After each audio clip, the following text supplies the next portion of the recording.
knackered, exhausted by a to-do list that never ended. There wasn't anything particularly special about that night, but something inside of her just snapped. So she closed her laptop, and she left her phone on the side, and she walked out the door. Down the stone steps to the beach. She didn't have any shoes on, and her bare toes crunched in the sand as she made her way to the shore. And when she got there, the gentle in and out of the waves returned her breath to her. For the first time in as long as she could remember, she could breathe. She felt herself being pulled into the water. The cool water slinked over her skin and revived her, and something inside of her awoke. Something she didn't even realise she still had. It was her soul song. And as it sang to her, she went further into the water until she was completely submerged, and then it burst out of every fibre of her being, and her true skin returned to her, her Selkie skin. And in her Selkie skin she felt once more herself, and she danced and she dove and she went further and further and further away from the little house on the beach that she had called home. And eventually she saw them, her Selkie sisters, grey seals swimming and diving in the waves and dancing in the current, and she joined them.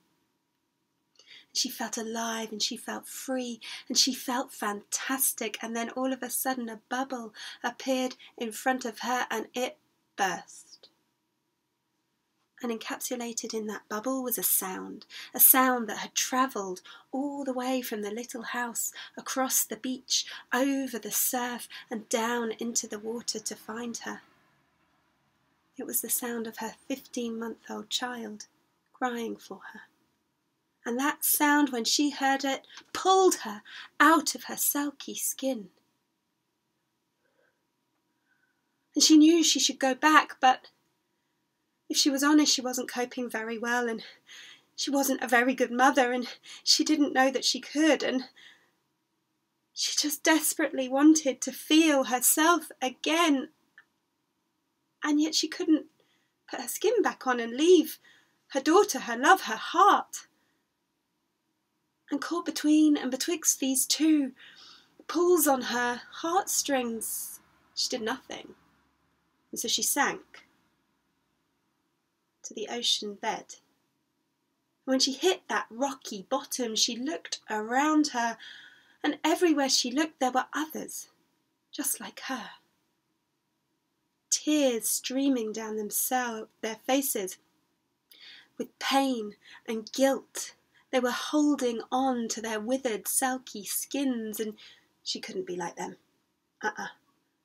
It took everything she had, every ounce of strength within her, and she kicked herself up off the rocky bottom and swam for the light.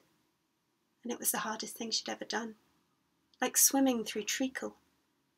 But eventually she made it through, and there were her Selkie sisters still dancing, and she longed to join them, but she knew she should go back, and she still wasn't sure. And then one of them saw her. A grey-backed, silver-skinned Selkie swam to see her. And she said, "Please, tell me, what should I do? Which skin should I wear?" And the silverback Selkie said, "Oh dear, don't you understand? When you became a mother, your Selkie skin and your mother skin became one. You can't wear one without the other.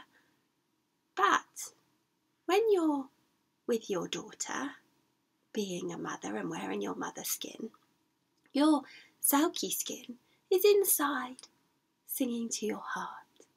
And when your daughter is with an approved childcare provider and you wear your Selkie skin, well, then your mother skin is close to your heart. And it might be that you can't wear your Selkie skin until that daughter of yours is swimming with you. And if that's the case, that's fine. But just for tonight, come swim with us, and you can return to her in the morning." And so that's what she did. She She put that Selkie skin on and she danced in the ocean once more.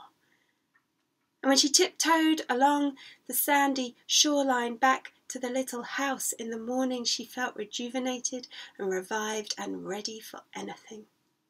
And as she got up the creaky stairs, she looked inside the bedroom, and there was her husband and her daughter asleep together in the bed.